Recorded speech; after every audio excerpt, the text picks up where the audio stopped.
Addio, addio casa rossa, vado via per il mondo, lascio il padre e la madre, vado via con Napoleone. Addio vecchio paese, addio giovani amici, Napoleone chiama la meglio gioventù. Quando si alza il sole al primo chiaro del giorno, Vincenzo col suo cavallo di nascosto se n'è partito, correva lungo il tagliamento e quando suona mezzodì Vincenzo si presenta a Napoleone. Come furono passati 7 mesi, sono in mezzo al ghiaccio a conquistare la Russia, perduti e abbandonati. Come furono passati 7 giorni, sono in mezzo al gelo della grande Polonia, feriti e prigionieri. Spaventato il cavallo fuggiva per la neve e sopra aveva Vincenzo che ferito delirava.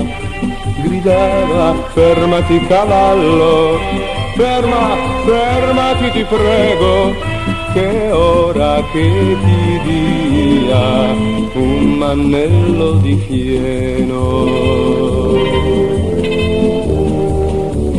Il cavallo si ferma e con l'occhio quieto e buono guarda il suo padrone che ormai muore di freddo.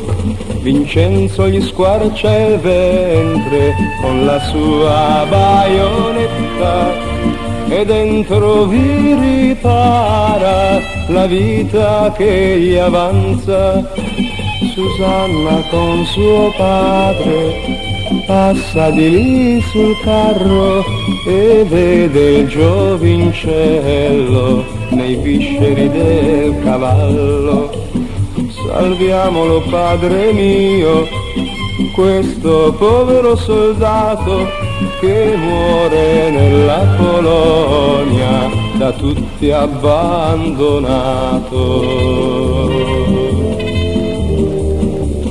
Chi siete bel soldato, venuto da lontano? Sono Colussi Vincenzo, un giovane italiano, e voglio portarti via appena sarò guarito, perché nel petto con gli occhi mi hai ferito. No, che non vengo via, perché mi sposo questa Pasqua. No, che non vengo via, perché a Pasqua sarò già morta. La domenica degli ulivi piangevano tutti e due, e l'uno e l'altra piangere si vedevano di lontano. Il lunedì santo si vedono nell'orto e si danno un bacio come 2 colombi. Il giovedì santo che nascono rose e fiori, scappano dalla Polonia per saziare l'amore.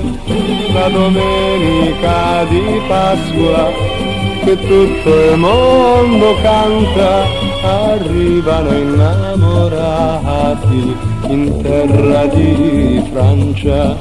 La domenica di Pasqua che tutto il mondo canta, arrivano innamorati in terra di Francia.